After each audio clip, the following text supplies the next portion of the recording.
Married ஆகி 3 மந்த்ஸில் 6 மந்த்ஸில் 1 இயரில் டிவோர்ஸ்லாம் நிறைய போயிருக்காங்க. நான் நிறைய பேரை பார்த்துருக்கேன். And one of my close friend is also has gone for 1 year. எல்லாத்துக்குமே தனித்தனி ரீசன்ஸ் உண்டுங்க. சம்டைம்ஸ் வந்துட்டு ஃபேமிலினால இருக்கலாம். ஆனால் மேரேஜ் பண்ணிட்டு தான் சம்பாதிக்கணும் அப்படின்னு வரும்போது கம்பல்சரி மினிமம் 1 or 2 இயர்ஸில் அவங்களுக்குள்ள சண்டை வரும். கேஸ் வந்து அதிகமாக எனக்கு தெரிஞ்ச வரைக்கும் என்னதுன்னா சரியான புரிதல் இல்லைன்றது தான் முதல் விஷயம். என்னதுன்னா இப்போல்லாம் வந்துட்டு லவ் இஸ் ஜஸ்ட் பிஸ்னஸ்ன்ற மாதிரி ஆகிடுச்சு. லவ் மேரேஜ் வந்து இப்போ நம்ம லவ் பண்ணும்போது நம்ம பார்க்குற வியூவே டிஃப்ரெண்ட்டாக இருக்கும். ஏன்னா இப்போ நான் ஒரு பொண்ணு என்னையோ பார்த்தா நான் நல்லா ட்ரெஸ் பண்ணிக்கின்னு ஒரு நார்மலாக அவங்கக்கிட்ட பிஹேவ் பண்ணும்போது நல்லா இருப்பேன். பட் என்னோடய இன்சைட் என்ன இருக்குன்னு கண்டிப்பாக லவ் பண்ணும்போது நான் காட்ட மாட்டேன். அவாய்ட் பண்ணோன்னா அவங்க ஹஸ்பண்ட் அண்ட் ஒய்ஃப் 2 பேரும் சேர்ந்து டைம் டுகெதர் நல்லா டைம் ஸ்பெண்ட் பண்ணாலே அதை அவாய்ட் பண்ணலாம். அவங்களுக்குள்ள ஒரு கம்யூனிகேஷன் இருந்ததுன்னா நல்ல விதமாக அதெல்லாம் நடக்காது அப்படின்னாங்க.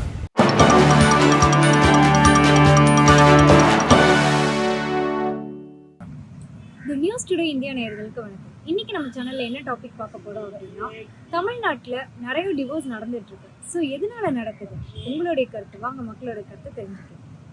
மேரிட் ஆகி 3 மந்த்ஸில் 6 மந்த்ஸில் 1 இயரில் டிவோர்ஸ்லாம் நிறைய போயிருக்காங்க. நான் நிறைய பேரை பார்த்துருக்கேன். And one of my close friend is also has gone for 1 year. எல்லாத்துக்குமே தனித்தனி ரீசன்ஸ் உண்டுங்க.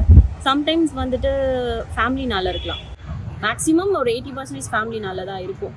அவங்க பேரண்ட்ஸு இவங்க பேரண்ட்ஸோட இன்ஃப்ளூயன்ஸ்னால அந்த கப்புள்ஸுக்குள்ளே ப்ராப்ளம்ஸ் வரும். யூஸ்வலாகவே அதுதான். அதை அந்த கப்புள்ஸ் மெச்சூராக டேக்கிள் பண்ணாங்கன்னா they will not go for divorce. they will not step into a legal side. அந்த வந்து ஒரு மெச்சூரிட்டி லெவல் வேணும். ஹஸ்பண்டாக இருந்தாலும் சரி, ஒய்ஃபாக இருந்தாலும் சரி, they should not get influenced by their own parents at any cost. அதையும் தாண்டி நீங்கள் வந்து பார்த்தீங்கன்னா மிஸ் அண்டர்ஸ்டாண்டிங், 2 பேருக்குள்ளே இருக்கிற மிஸ் அண்டர்ஸ்டாண்டிங் ரொம்ப ஜாஸ்தியாக இருக்குது இப்போ இருக்கிற ஜென்ரேஷன்ஸில். அது என்ன மாதிரி பார்த்தீங்கன்னா, இப்போ கேர்ள்ஸ் எல்லாருமே என்னென்னா, நானும் ஒரு இண்டிவிஜுவல், எனக்கும் சில ரைட்ஸ்லாம் இருக்குது. என் ரைட்ஸ் நீ தலையிடக்கூடாது, உன் ரைட்ஸில் நான் தலையிட மாட்டேன். நான் மார்னிங் போயிட்டு ஒர்க்குக்கு போகிறேன், சண்டே வந்து ஒரு கிளப் ஆக்டிவிட்டி இருக்குது, இல்லை நான் வெளியில் எங்கேயாச்சும் போகணும் அப்படின்னா நான் போவேன். சரி, அங்கே போகிறது ஓகே, ஹஸ்பண்டோட போகிறது ஓகே. பட் அங்கே பார்ட்டி பண்ணும்போது ஒரு டான்ஸ் பண்ணுறது அது பண்ணுறதுன்னும் போது மேரிட் முன்னாடி இதை வில் அக்செப்ட்.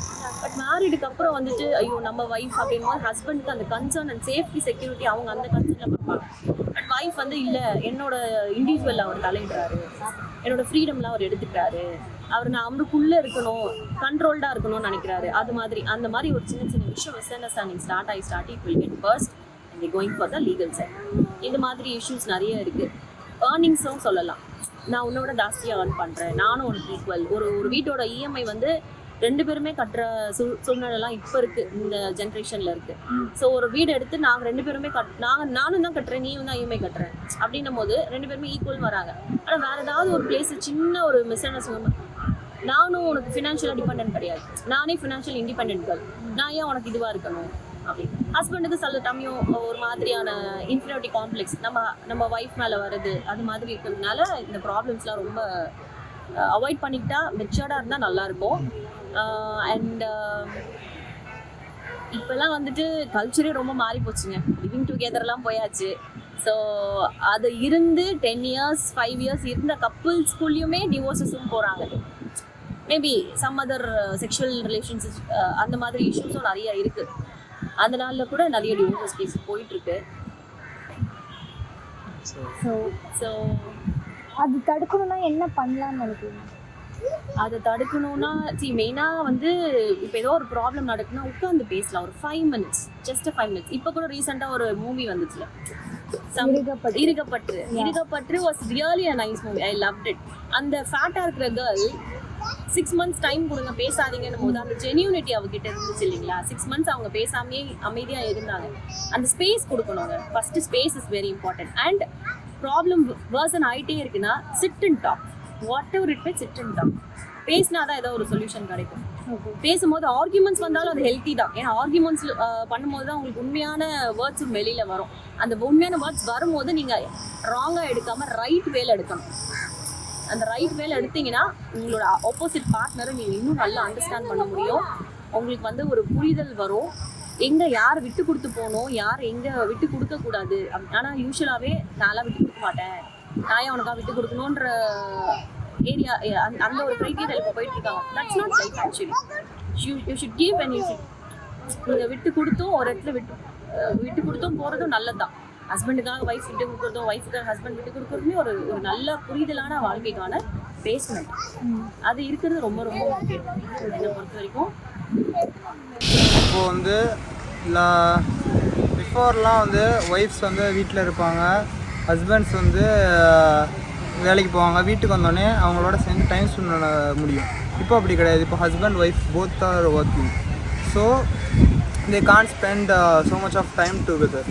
இதனால் அவங்களுக்குள்ள some misunderstanding, communication errors, அது மட்டும் இல்லாமல் சில பேர் night shift, morning shift problems, IT job problems, இந்த மாதிரி அவங்களுக்குள்ள டைம் ஒழுங்காக ஸ்பெண்ட் பண்ண முடியாததால தான் இந்த மாதிரி பல பிரச்சனைகள் வந்து அது வந்து அட் லாஸ்ட்டு டிவோர்ஸில் முடியுதுன்னு நான் நினைக்கிறேன். ஸோ அதை அவாய்ட் பண்ணணும்னா என்ன பண்ணலாம்? இதை அவாய்ட் பண்ணோன்னா அவங்க ஹஸ்பண்ட் அண்ட் ஒய்ஃப் 2 பேரும் சேர்ந்து டைம் டுகெதர் நல்லா டைம் ஸ்பெண்ட் பண்ணாலே அதை அவாய்ட் பண்ணலாம். அவங்களுக்குள்ள ஒரு கம்யூனிகேஷன் இருந்ததுன்னா நல்ல விதமாக அதெல்லாம் நடக்காது அப்படின்னு நான் நினைக்கிறேன். இப்போது அவங்க டிவோர்ஸ் அப்ளை பண்ண போனாலும் கோர்ட்லேயும் டைம் தருவாங்களே, பட் அது தாண்டியும் அவங்க வந்து டிவோர்ஸ் வாங்கலாம். அதை தாண்டி அதுதான் அவங்களுக்குள்ள அது ஃபஸ்ட்டே அவங்க பிரிஞ்சிடணும்னு யாராவது ஒருத்தவங்க முடிவு எடுத்துட்டாங்க அப்படின்னா, ஒருத்தவங்க முடிவு எடுத்ததுக்கப்புறம் அவங்கள அதில் கன்வின்ஸ் பண்ணுறது ரொம்ப கஷ்டம்.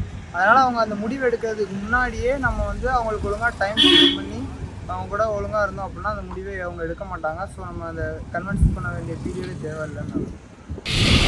எதனால் டிவோர்ஸ் நடக்குதுன்னா வந்து ஃபஸ்ட்டு வந்து ஹஸ்பண்ட் அண்ட் ஒய்ஃப் வந்து பேசி திரும்பினா பிடிக்கலன்னு சொல்லி இது பண்ணால் கூட அந்த இதில் டிவோர்ஸ் அதிகமாக நடக்காது.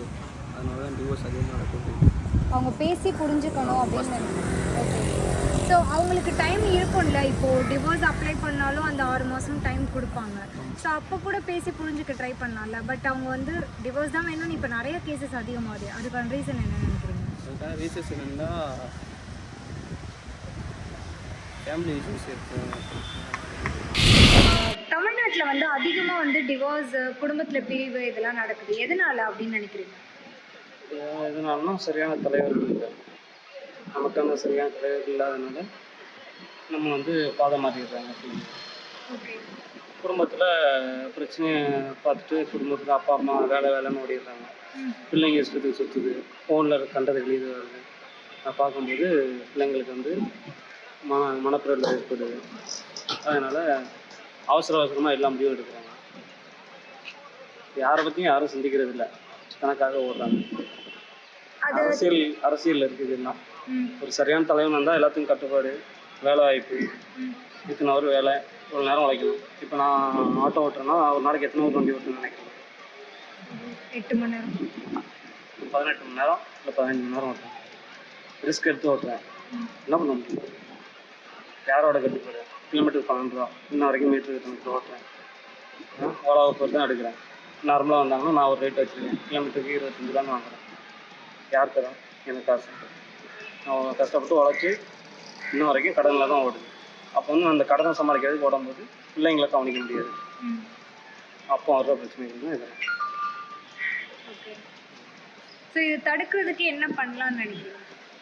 தடுக்கிறதுக்கு அரசியல் புரிஞ்சுக்கணும். எல்லாரும் அரசியல் கற்றுக்கணும். அரசியலில் தான் எல்லாம் இருக்குது. நாம் தமிழர் கட்சி சீமான் கேள்விப்பட்டீங்களா? அவர் சொல்கிற அரசியலில் இருக்கிற நிறைய விஷயங்கள் இது எல்லா அரசியலில் இருக்காங்க. அவர் வந்து என்ன சொல்கிறாருன்னா, இப்போ 8 மணி நேரம் வேலை, 8 மணி நேரம் ஓய்வு, 8 மணி நேரம் உறக்கம், இதுதான் இருந்துச்சு. அப்படிதான் இருந்தால் மனுஷனாக இருப்பான், கட்டுப்பாடோடு இருப்பான். ஆனால் அளவுக்கு அதிகமாக ஆசை வரும்போது மீறுது இல்லை அவ்வளோ. பிள்ளைங்களுக்கு பாதுகாப்பு இல்லை, எங்கேயுமே யாருக்குமே பாதுகாப்பு இல்லை. ஆட்டோ டிரைவர்ன்றதுனால என்கிட்ட நிறைய பேர் சண்டை போடுறாங்க. நான் வந்து ஓலா ஊபரில் லொக்கேஷன் ட்ராப் பண்ணுற இடத்துல நான் இறக்கி விட்டுருன்னு சொன்னேன். அதுக்கப்புறம் போனால் பில்லில் காசு வராது. அப்போ வந்து பிரச்சனைகள் வருது. அதே மாதிரி தான் குடும்பத்துலேயும் பிரச்சனைகள் வருது. நம்ம சொல்கிறது ஒன்று, பிள்ளைங்க கேட்க மாட்டேங்குது, அதை தாண்டி போகுது. அப்போ வந்து பிரச்சனைகள் வருது. வேறு ஆனால் அவங்களுக்குள்ள ஒரு மியூச்சுவல் அண்டர்ஸ்டாண்டிங் இல்லாமல் கல்யாணம் பண்ணுறது தான் மெயினான problem. So first of all இந்த யங் ஏஜில் கல்யாணம் பண்ணுறது மிகப்பெரிய தவறு. ஏன்னா எந்த ஒரு இப்போ ஒரு வீட்டிலேருந்து அரேஞ்ச் மேரேஜ் நான் சொல்கிறேன், love marriage is totally different. Arrange மேரேஜ்லேயே நம்ம என்ன பண்ணுறோன்னா சின்ன பசங்களை கல்யாணம் பண்ணி வச்சிடறோம். அந்த சின்ன பசங்க ஒரு வீட்டுக்கு வந்தவொடனே ஒரு வருஷம் 2 வருஷம் அந்த அடாப்ட் ஆகிறதுக்கு ஒரு டைம் ஆகும். அந்த 1 வருஷம் 2 வருஷம் அவங்களுக்கு பொறுமை இல்லாமல் கொஞ்சம் இது பண்ணுறதால தான் அந்த அரேஞ்ச் மேரேஜில் வந்து டைவர்ஸ் ஆகுது. லவ் மேரேஜ் வந்து இப்போ நம்ம லவ் பண்ணும்போது நம்ம பார்க்குற வியூவே டிஃப்ரெண்ட்டாக இருக்கும். ஏன்னா இப்போ நான் ஒரு பொண்ணு என்னையோ பார்த்தா நான் நல்லா ட்ரெஸ் பண்ணிக்கின்னு ஒரு நார்மலாக அவங்கக்கிட்ட பிஹேவ் பண்ணும்போது நல்லா இருப்பேன். பட் என்னோடய இன்சைட் என்ன இருக்குன்னு கண்டிப்பாக லவ் பண்ணும்போது நான் காட்ட மாட்டேன். மேரேஜ் ஆனதுக்கப்புறம் நம்ம கண்டிப்பாக நம்மளுடைய அந்த மைண்டை காட்டுவோம். அதில் நிறையா கிளாஷ் ஆகி டைவர்ஸ் ஆகுது. இதுதான் காரணம் எனக்கு தெரிஞ்சு. இப்போ இந்த டிவோர்ஸ் எல்லாத்தையுமே கொஞ்சம் தடுக்கணும் இல்லை கம்மி பண்ணணும் அப்படின்னா என்ன பண்ணலாம்? ஃபர்ஸ்ட் ஆஃப் ஆல் எஜுகேஷன் நல்லா வேணும். எல்லாருக்கும் எஜுகேஷன்றது ரொம்ப இம்பார்ட்டன்ட். எஜுகேஷன் ஆகிட்டு பையனும் சரி பொண்ணும் சரி சொந்த காலில் நின்னதுக்கப்புறம் அவங்களுடைய அந்த மெச்சூரான ஒரு ஏஜில் தான், அதாவது பொண்ணுக்கு 21 இயர்ஸ்க்கு அப்புறம் தான் கல்யாணம் பண்ணணும், பையனுக்கு 25-26 இயர்ஸ்க்கு அப்புறம் தான் கல்யாணம் பண்ணணும். அப்போ அவங்களுக்கு அந்த மெச்சூர்னஸ் வந்துடும். அது போல் பண்ணாங்கன்னா டைவர்ஸை கொஞ்சம் கம்மி பண்ண முடியும்னு என்னுடைய கருத்து. ஆனால் இப்போ இருக்க கப்புள்ஸ்லாம் வந்து 28 வயசுல கூட நான் செட்டில் ஆகிட்டு தான் கல்யாணம் பண்ணுறேன் அப்படின்னு பண்ணுறாங்க. பட் பண்ண ஒரு வருஷத்துலேயே வந்து அவங்க வீட்டில் எனக்கு டிவோர்ஸ் வேணும் அப்படின்னு நிற்கிறாங்க. எதனாலேயா? அதுதான் அவங்க 28 இயர்ஸ் அவங்களோட எஜுகேஷனை முதல்ல பார்க்கணும். ஏன்னா 20 இயர்ஸ் நம்ம செட்டில் ஆகிட்டு தான் நம்ம கல்யாணம் பண்ணணுன்றது ஒரு விஷயமா இருந்தாலும் அவங்களுடைய மைண்ட் செட்டப் என்ன, அவங்க எந்த மாதிரி ஒரு பெண்ணை அவங்க விரும்புகிறாங்க, அதெல்லாம் அவங்க ரொம்ப அனலைஸ் பண்ணி அதை கல்யாணம் பண்ணணும். இவங்க 28 வயசு ஆகிடுச்சு, 29 வயசு ஆகிடுச்சு, நம்மளுக்கு டைம் ஆகிடுச்சு, இமிடியேட்டாக நம்ம கல்யாணம் பண்ணணும் அந்த டைமில் அப்படின்ட்டு ஏதோ ஒரு பொண்ணை பார்த்தோமா 2 பொண்ணை பார்த்தோமா பிடிச்சிருக்கா ஒன்றே கல்யாணம் பண்ணிக்கிறாங்க. அது வந்து நம்ம அந்த கல்யாணம் பண்ணுறதுக்கு முன்னாடி ஒரு 6 மந்த்னாவது அவங்களுக்குள்ளே கேப் விடணும். மீன்ஸ் ஒரு பொண்ணை பார்த்து 6 மந்த் கேப் விட்டு நல்ல கம்யூனிகேஷன், அதாவது கம்யூனிகேஷன் அவங்களுக்குள்ளே நல்லா ஆகணும். ஆனால் அவங்களுக்குள்ளே அதை மியூச்சுவல் அண்டர்ஸ்டாண்டிங் ஆகும். அதுக்கப்புறம் கல்யாணம் பண்ணலாம். இல்லை அந்த 6 மந்த்ஸில் அவங்களுக்கு செட் ஆகலை, சேம் லைக் அமெரிக்கா யூரோப் கண்ட்ரிஸ்லாம் லிவிங் டுகெதர்னு வாங்க. இங்கே லிவிங் டுகெதர் நம்ம பண்ண முடியாது, அது சட்டத்துக்கு விரோதம், அது சரியும் இல்லை. பட் இந்த லிவிங் டுகெதர் இல்லாமல் அவங்களுக்குள்ளே பேச அனுமதிக்கணும். அவங்கள தனியாக மீன்ஸ் தப்பான இதில் இல்லை, அவங்கள தனியாக வெளியே போகணும். அவங்களுக்குள்ளே என்னென்ன இருக்கோ அவங்களுக்குள்ளே பேசி அவங்க கல்யாணம் பண்ணால் கண்டிப்பாக அது டைவர்ஸ் வந்து தடுக்க முடியும்னு என்னுடைய அபிப்பிராயம். மேம் மணி தான் மேம் காரணம். அதான் என்னோடய பாயிண்ட் ஆஃப் வியூவில் மணி தான் காரணம். ஏன் பார்த்தீங்கன்னா நிறைய பேர் வந்து சம்பாதிச்சு தான் மேரேஜ் பண்ணணும் அப்படின்னு சொல்லிட்டு இருப்பாங்க. ஆனால் சில பேர் வந்து முதல்ல மேரேஜ் பண்ணிட்டு தான் சம்பாதிக்கணும் அப்படின்றாங்க. சம்பாதிச்சு ஒரு சேவிங் பண்ணி வச்சுட்டு அதுக்கப்புறம் மேரேஜ் பண்ணால் ஃப்யூச்சரில் ப்ராப்ளம் வராது. எந்த ஒரு ப்ராப்ளமாக இருந்தாலுமே அந்த மணியை வச்சு நம்ம கிளியர் பண்ணிடலாம். ஆனால் மேரேஜ் பண்ணிட்டு தான் சம்பாதிக்கணும் அப்படின்னு வரும்போது கம்பல்சரி மினிமம் 1 or 2 இயர்ஸில் அவங்களுக்குள்ளே சண்டை வரும். அதோட மெயின் காரணமே கேஷு, அதுதான். ஸோ அதனால் வந்து கேஷ்னால தான் டிவோர்ஸ் ஆகுது. அது என்னோடய பாயிண்ட் ஆஃப் வியூவில். பட் மற்றவங்களுக்கு அது எப்படி இருக்கும்னு எனக்கு தெரியாது. ஏன்னா அதை நான் அனுபவப்பட்டிருக்கேன், நிறைய பேர் நான் பார்த்துருக்கிறதுனால அதை நான் சொல்கிறேன். காசு இல்லாததுனால தான் டிவோர்ஸ் ஆகுது. அண்ட் அதுவும் பார்த்திங்கன்னா இன்னும் இன்டெப்த்தாக சொல்லணும் அப்படின்னா இன்டர்னல் ப்ராப்ளம்ஸும் நிறைய இருக்குது. அது 18+ இருக்கிறவங்களுக்கு நிறைய புரியும் இன்டெப்த் ப்ராப்ளம் என்ன அப்படின்ட்டு. ஸோ அதனாலையும் ஆகுது. அண்ட் இப்போது ரீசெண்டாக பார்த்திங்க அப்படின்னா நான் ஒரு ஆர்டிக்கலில் படித்தேன். ஸோ அதில் வந்து ஒரு புருஷன் மினிமம் ஒரு 25 இயர்ஸாக அவங்க வந்து மேரேஜ் பண்ணியிருக்காங்க. அதில் வந்து 10 இயர்ஸில் வந்து அவங்க ஒரு குறைட்டே விடுறதுனால அவங்களுக்கு தூங்க முடியல அப்படின்னு சொல்லிட்டு டிவோர்ஸ் கேட்டிருக்காங்க. ஸோ இந்த மாதிரி ப்ராப்ளம்ஸும் நிறையா இருக்குமா? அவ்வளோதான். இதுக்கு வந்து அதிகமாக வருது. எனக்கு தெரிஞ்ச வரைக்கும் என்னதுன்னா சரியான புரிதல் இல்லைன்றது தான் முதல் விஷயம். என்னதுன்னா இப்போல்லாம் வந்துட்டு லவ் இஸ் ஜஸ்ட் பிஸ்னஸ்ன்ற மாதிரி ஆயிடுச்சு. ஜஸ்ட் கமிட்மெண்ட்டுன்றதை தாண்டி ஜஸ்ட் பிஸ்னஸ், நீ கூட நான் வாங்கிக்கிறேன் அப்படின்ற மாதிரி. முன்னெல்லாம் வந்துட்டு 90s காலங்கள் அப்படின்னு சொல்லிட்டு என்னடா ரொம்ப பழசாக விட்டுறேன்னு நினைக்கிறேன். 90s காலங்களில் வந்துட்டு வேற வழி கிடையாது, ஆப்ஷன் கிடையாது, ஒருத்தர்கிட்ட லாக் ஆகிட்டா அப்படிதான் இருக்கணும்ன்ற மாதிரி. ஆனால் இப்போ என்னன்னா ஆப்ஷன் இருக்கு, ஃப்ரீடம் வந்து யூஸ் பண்ணலாம். எப்படின்னா if is going to do toxic, அடிச்சு நம்ம கொடுமை பண்றாங்க, உடம்பெல்லாம் ரெட் பேட்ச் வருது, அந்த மாதிரினா பரவாயில்ல போகலாம். ஆனால் என்னதுன்னா என்னம்மா வெளியே போறியன்னு கேட்டா என்னம்மா வெளியே போறியான்னு கேட்குறாங்க அப்படின்றது. இந்த ஃப்ரெண்ட்ஸு கூட பண்ணா என்னடா தண்ணி அடிக்க தான் போறியான்னு முடிவு பண்றது. இந்த மாதிரி ஸ்டீரியோடிபிக்கலாக யோசிக்கிறது வந்துட்டு கூட இந்த ஃப்ரெண்ட்ஸ் கேங்கெல்லாம் சரியில்லை, சேர்க்க சரியில்லைனாலே முதல்ல எல்லாமே போனலா போயிடும். அது ஒன்று. அடுத்து அதான் இந்த மாதிரி தேவையற்ற விஷயங்கள்லாம் ஃபீட் பண்ண ஆணு போட்டாலே அது வந்து அம்மா அப்பா ஆடி இலைன்ற மாதிரி எக்ஸ்பேன்ஷன் வந்து ரொம்ப அதிகமாக போய்கிட்டே இருக்கு. ஸோ இந்த மாதிரி விஷயங்களை வந்து ரொம்ப இன்டேக் பண்ணி அவங்க தான் வந்து புரிஞ்சுக்கணும். எப்படின்னா வந்து if you loved one can understand you nobody can. அதுதான் ஒரே விஷயம். உங்களை பிடிச்சிருக்கவங்களே உங்களை புரிஞ்சுக்கலன்னா யாராலையும் உங்களை புரிஞ்சிக்க முடியாது. ஸோ இந்த விஷயத்த அவங்க ரொம்ப டீப்பாக புரிஞ்சுக்கிட்டாங்கனாலே போதும். இதுதான் மெயினாக, புரியாதது தான் பிரச்சனையே. புரிஞ்சுக்கிட்டாங்கன்னா போதும், அவ்வளோதான். டிவோர்ஸ் வந்து படிப்படியாக புரியும். தேங்க்யூ ஸோ மச் ஃபார் வாட்சிங் அவர் வீடியோ. இன்னும் பல சுவாரஸ்யமான கொஷின்ஸோடு நாங்கள் உங்களை வந்து நெக்ஸ்ட் வீடியோவில் சந்திக்கிறோம். அண்ட் உங்களுக்கும் மக்கள்கிட்ட இந்த கொஷின் கேட்கணும் அப்படின்னு தோணுதுன்னா மறக்காமல் கமெண்ட் பாக்ஸில் வந்து கமெண்ட் பண்ணுங்கள். அதுவரை உங்களிடமிருந்து விடைபெறுவது உங்கள் விஜய் சீரியன் அலாங் வித் கேமராமேன் வினோத்.